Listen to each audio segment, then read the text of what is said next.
এবারের টি-20 বিশ্বকাপে ব্যাটারদের ভরাডুবির পর বিশেষ নজর জাতীয় দলের পাইপলাইনে, তাই আলাদা গুরুত্ব পাচ্ছে এইচপি ইউনিট। 25 সদস্যের দল নিয়ে চলছে এইচপির বিশেষ ক্যাম্প। মিরপুরে থিওরি পর্ব, রাজশাহীতে স্কিল ট্রেনিং শেষে আবারও হোম অফ ক্রিকেটে ফিরেছেন ক্রিকেটাররা। চলতি মাসে 2টি 4 দিনের ম্যাচ, 3টি ওয়ানডে ও একটি টি-20 খেলতে অস্ট্রেলিয়া যাবে এইচপি ইউনিট। এর আগে এইচপির কোচ হিসেবে নতুন দায়িত্ব পেয়েছেন বাংলাদেশের সাবেক 3 ক্রিকেটার।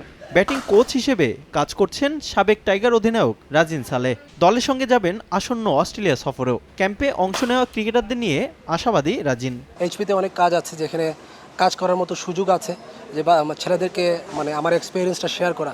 আমি মনে করি যে এইচপিতে আমি যখন এসেছি তখন হয়তো আমাদের ফ্যাসিলিটিসটা বৃষ্টির কারণে আমরা অনেক কিছু পাই নাই, বাট যথেষ্ট প্র্যাকটিস করেছি আমরা রাজশাহীতে লাস্ট 3 উইকস যথেষ্ট প্র্যাকটিস করেছি এবং বাচ্চারা এনজয় করেছে এবং আমার এক্সপিরিয়েন্সগুলো আমি শেয়ার করতে পেরেছি এবং তারা নিতে পেরেছি। 2 বছর 3 বছর কাজ করার পর ইনশাল্লাহ এখান থেকে একটা ভালো রেজাল্ট আসবে, ভালো ভালো প্লেয়াররা আমরা ওইখান থেকে রেডি করে দিতে পারবো। নগদের কাছে সব গ্রাহকই প্রিয়, তাই তো সারা দেশে ক্যাশ আউট চার্জ সবচেয়ে কম।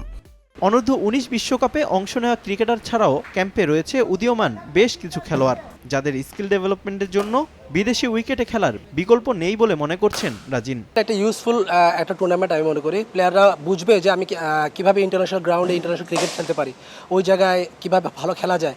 এটা আমি প্লেয়ারদের জন্য আমি মনে করি একটা বড় একটা অপরচুনিটি। আমরা যাচ্ছি হলো গেম ডেভেলপ করার জন্য, আমরা বলতে যাচ্ছি না যে এখানে আমরা সিরিজ জিতে যাচ্ছি, কারণ এখান থেকে আমাদের প্লেয়াররা এখান থেকে কীভাবে কামব্যাক করবে, প্লেয়াররা এখানে কীভাবে ভালো খেলবে, কীভাবে গ্রো আপ হবে, ওই জায়গাটায় আমি প্রিটি মাচ এক্সাইটেড যে অস্ট্রেলিয়া গিয়ে আমরা ওই জায়গাটা কীভাবে খেলতে পারি। দেশের ক্রিকেটকে সমৃদ্ধ করতে দিন দিন বাড়ছে দেশীয় কোচদের চাহিদা। এতে খেলোয়াড়রা কোচদের সঙ্গে স্বাচ্ছন্দ্যে কাজ করতে পারবেন বলে দাবি এই কোচের। দেশি কোচরা আসলে আমার মনে হয় ভালো হবে। ছেলেরা তাদের ব্যক্তি স্বাধীনতা যে বলা হয়, স্বাধীনভাবে কথা বলতে পারে, স্বাধীনভাবে আমাদের কথাগুলো শুনতে পারে এবং কাজ করতে পারে, এবং আমরা আমাদের কাজগুলোও স্বাধীনভাবে কাজ করতে পারছি।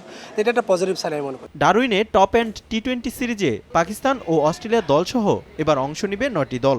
এই টুর্নামেন্টের জন্য আনুষ্ঠানিক ঘোষিত দলে এইচপি ছাড়াও অংশ নেবে বাংলাদেশ টাইগার্স ও জাতীয় দলের ক্রিকেটাররা। রিফাতুল ইসলাম মিরন, সময় সংবাদ।